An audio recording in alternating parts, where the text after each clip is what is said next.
جو ہیں تو ایمان والے لیکن نہ اپنے اخلاق پر توجہ دیتے ہیں.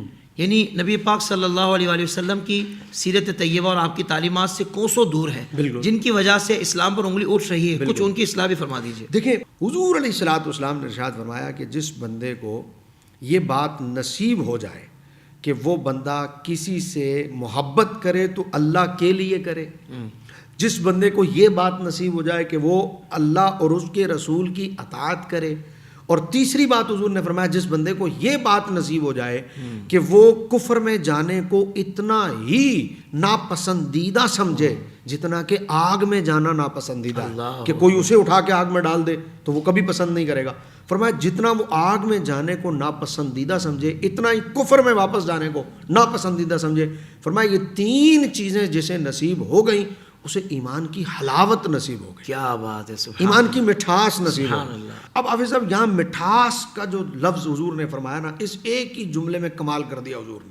دیکھیں حافظ صاحب, میٹھا ہوتا میٹھا ہی ہے, لیکن وہی میٹھا آپ جا کر کسی بخار والے کو دے دینا تو وہ اس کو میٹھا بھی کڑوا لگتا ہے. وہ مریض ہے, مریض کو میٹھا میٹھا نہیں لگ رہا.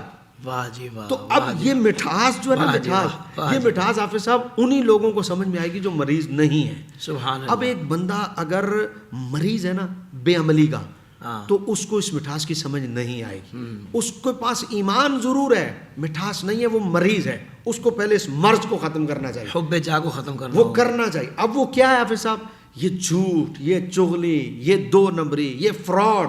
اس کے لیے میں ایک بات کرتا ہوں حافظ صاحب, حضور تو ایمان کل رکھتے ہیں اور حضور تو جانے ایمان کل ہیں. ہر رفت حضور کی ذات اقدس سے شروع ہوتی ہے. واہ واہ واہ. ہر رفت ختم نہیں ہوتی, ہر رفت حضور کی ذات اقدس سے شروع ہوتی ہے. اور جب ہر رفت حضور کی ذات اقدس سے شروع ہوتی ہے, اسی لیے اعلیٰ حضرت نے کہا عرش حق ہے مسند رفت رسول اللہ کی.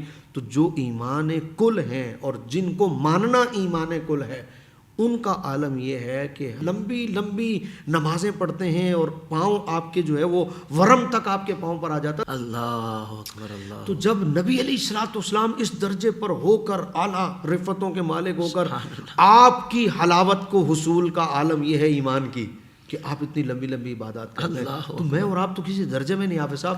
تو جن کا سوال آپ نے کیا کہ ایسے لوگ جس کی وجہ سے اسلام پر انگلی اٹھتی ہے, انہیں حضور کے شمل کی طرف توجہ کرنی چاہیے. اس لیے بندہ مومن اپنے آپ کو کہے اور پھر اس کے پاس حلاوت نہ ہو تو وہ پرلے درجے کا مریض ہے حافظ صاحب. اس کو اس مرض کو ختم کرنا چاہیے. اسی وجہ سے اسے ایمان کی حلاوت نہیں مل رہی, اسی وجہ سے وہ یورپ کا چکر لگا کے آئے تو کتاب سے تو وہ اچھے, کیونکہ حلاوت نہیں حافظ صاحب. زندگی کے تمام شعبوں میں دینی رہنمائی حاصل کرنے اور آخرت کو بہتر کرنے کے لیے ہمارے YouTube channel Islamic digital studio کو سبسکرائب کر لیں اور بیل آئیکن بھی پریس کر لیں. قرآن سے بھی ملاتا ہے